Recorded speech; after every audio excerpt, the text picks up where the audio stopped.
Bien-aimés dans le Seigneur, nous vous invitons à suivre 7 minutes de révélation avec le prophète Grace Mwamba. Ce matin, j'ai une bonne nouvelle pour toi. J'aimerais te parler de quelque chose et peut-être même du mystère de l'onction. Lorsque tu lis avec moi dans Exode chapitre 30, le verset 23, c'est Dieu qui parle et dit à Moïse comment il devra préparer l'onction. Et ce qui est intéressant dans tout ça, c'est que le Seigneur est en train de demander à Moïse de faire de l'onction mais avec des plantes aromatiques. J'aimerais dire à une personne que l'onction a un parfum et ce parfum permettra à ce que tu sois reconnu dans l'affaire spirituelle. L'onction n'est pas seulement une représentation de l'huile, mais l'onction est une substance surnaturelle. L'onction n'était pas seulement donnée pour renverser les forteresses, mais l'onction t'est aussi donnée pour être un meilleur adorateur, pour être un meilleur père de famille, une meilleure mère ou même un meilleur fils. L'onction permet et fait de toi une meilleure personne dans un tel ou tel autre domaine. Mais j'aimerais dire à quelqu'un, alors que je lui parle de ces choses, que l'onction est l'une des choses que le Seigneur s'est réservée pour les fils du royaume, afin de pouvoir renverser les forteresses, confondre le monde et surtout changer la configuration des choses dans le monde spirituel. L'onction n'est pas seulement là pour parler en langue, mais l'onction est là pour manifester le Dieu du serviteur ou du Fils de Dieu. L'onction est là pour manifester Dieu au travers de nos œuvres, nos ministères et notre vie. Mais j'aimerais te dire, si tu veux obtenir cette onction, il y a quelques petits principes simplement à respecter. Le premier principe dont j'aimerais te parler, c'est l'onction que tu honores s'attachera à toi. Ainsi, tu verras avec moi Jésus devant Jean-Baptiste, alors qu'il voudrait se faire baptiser. Jean-Baptiste lui dit « Je ne suis pas digne de délier tes sandales. » Mais Jésus lui dit « Faisons ce qui est juste. » Simplement pour dire « Je voudrais honorer ton onction parce que tu m'as précédé et tu es un aîné dans le ministère. Tu fais déjà des foules alors que moi je ne fais qu'apparaître. » J'aimerais dire à quelqu'un, si tu voudrais recevoir l'onction, apprends à honorer ceux qui ont été placés devant toi, tes aînés ainsi que tes pères. Car l'onction n'est donnée qu'à des cœurs prêts, brisés et surtout humbles. J'aimerais dire à quelqu'un, l'onction est un problème de cœur.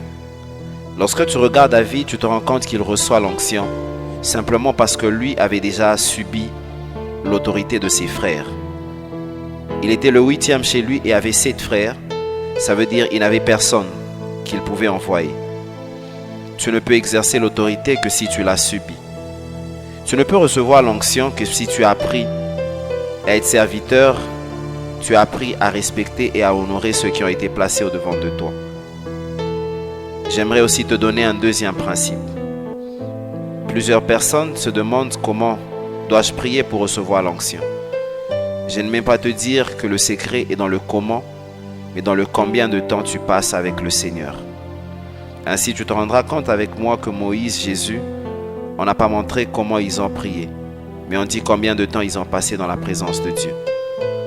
Et même plus grave, on nous parle de 40 jours, simplement pour dire, il n'y a que l'intimité qui laissera venir sur toi l'onction. Tu ne peux recevoir que lorsque tu passes du temps avec le Seigneur. Tu ne peux avoir une chose à dire en public que si il t'a été dit une chose en secret. J'aimerais t'encourager à avoir un moment d'intimité et un temps de secret avec le Seigneur. C'est alors qu'il y a une onction qui viendra sur toi. Car la plus grande offrande qui puisse exister dans ce monde n'est pas l'argent, mais c'est d'abord le temps. Puisse le Seigneur te bénir alors que tu es en train de suivre ce message. Ma prière pour toi, c'est que tu appliques d'abord ces deux principes, afin que le Seigneur permette à ce qu'une onction vienne sur toi. Que le Dieu du ciel te permette d'appliquer ces principes et de toujours trouver du plaisir à passer avec le Seigneur, le Saint-Esprit, le Père et le Fils. Père, je prie pour toutes ces personnes qui suivent et qui ont suivi ce petit message. Que tu leur permettes, Éternel, de toujours reconnaître les aînés et les pères qui ont été placés devant eux. Je prie surtout, Éternel, pour qu'en nous, Éternel, soit creusé cet amour et cette envie de passer du temps avec toi. Car il n'y a rien de plus précieux et de plus merveilleux que de passer des moments avec toi. Permets-nous, Seigneur, d'être des amoureux de Jésus, des amoureux de l'Esprit et bien sûr du Père. Nous avons besoin d'une armée qui pourra, Seigneur Dieu de nos armées, être équipée. Et ne peut être équipé que celui qui passe du temps avec celui qui équipe.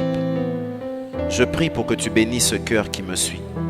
Je prie, Éternel, pour que tu crées en nous un cœur éternel disposé à recevoir ces choses. L'onction est vraie, l'onction est réelle.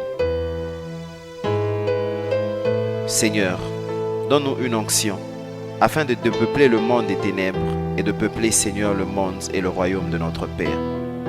Permets-nous, Seigneur, de manifester Jésus, de manifester l'Esprit ainsi que le Père.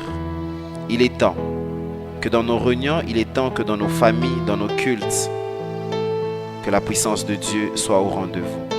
Mais cela n'est possible, Éternel, que par l'onction. Merci, Seigneur, pour cette personne qui me suit. Merci pour ce cœur qui est prêt à appliquer ces deux principes afin de recevoir l'onction, afin que cette armée continue à grandir, continue à croître, afin que nous puissions faire mal au diable, afin que nous puissions faire mal à l'ennemi. Merci pour ce temps et merci pour ce cœur qui est en train de me suivre. Merci Jésus. Là, c'était 7 minutes de révélation avec le prophète Grace Mwamba. Restez à l'écoute, bien-aimés, et le Dieu des esprits des prophètes vous fera du bien. Soyez bénis. Amen.